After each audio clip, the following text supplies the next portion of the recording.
আগে শিউলি ফুল ফুললে যেমন পুজো আসতো বলে আমরা সকলে জানতে পারতাম, আর এখন বাংলাদেশে আপনি কখন পুজো আসছে জানবেন কী করে?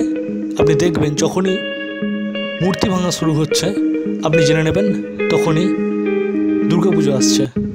আমাদের পশ্চিমবঙ্গে যেমন শিউলি ফুলের গন্ধে দুর্গাপুজো আসে, তেমনি বাংলাদেশের দুর্গাপুজো আসে মূর্তি ভাঙার মধ্য দিয়ে। ঠিক ভোরের ফজরের নামাজের পরে কারা এসে মূর্তি ভেঙে যায়। কিছুদিন আগে বাংলাদেশের পুলিশি কর্মকর্তারা তো আজব একটা যুক্তি দিয়েছিলেন যে আমাদের দেবী দুর্গার মূর্তি নাকি হাওয়ায় ভেঙে গেছে। সম্পূর্ণভাবে ঘেরাও করে রাখছেন, খুব ভালো প্রোটেকশন ছিল এবং সিসি ক্যামেরাও দেওয়া ছিল। এরপরেও কালকে রাত্রে কখন দুর্ঘটনা ঘটছে কেউ বলতে পারে না।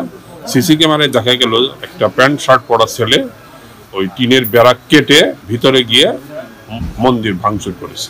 এখন প্রশাসন এসেছেন, প্রশাসনের লোকজন এসেছেন, পুলিশ প্রশাসন, ইউএনও মহোদয় এসেছেন, ওনারা সমস্ত কিছু দেখে গেলেন। তো আপাতত পরিবেশ এখানে শান্ত আছে। যে সিসি ক্যামেরায় যাকে শনাক্ত করা হয়েছে সেই শনাক্ত দুষ্কৃতিকারীকে ধরা হয়েছে। এখন এটা আইনের আওতায় থেকে দেওয়া হয়েছে। এখন আইনগত ব্যবস্থা, প্রশাসন আইনগত ব্যবস্থা নেবে।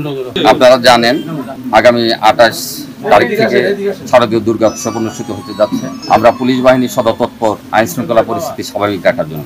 আজকে ভোরবেলায় 6টার আগে আমাকে ফোন করে যে এখানে প্রতিমা ভাঙচুর হয়েছে। আমি তাৎক্ষণিক আমার মাননীয় পুলিশ সুপার মহোদয়কে অবহিত করি, ঊর্ধ্বতন অফিসারদের অবহিত করে ঘটনাস্থলে আসে সিসি ফুটেজে আসামি শনাক্ত করে আধা ঘন্টার মধ্যে আমি নিজে আমার পুলিশ বাহিনীর সহযোগিতায় আসামি গ্রেপ্তার করতে সক্ষম হই। সিসি ফুটেজ পর্যবেক্ষণে দেখা যায় একজনই আসামি এই প্রতিমা ভাঙচুর করেছে। তো আইন শৃঙ্খলা পরিস্থিতি স্বাভাবিক আছে।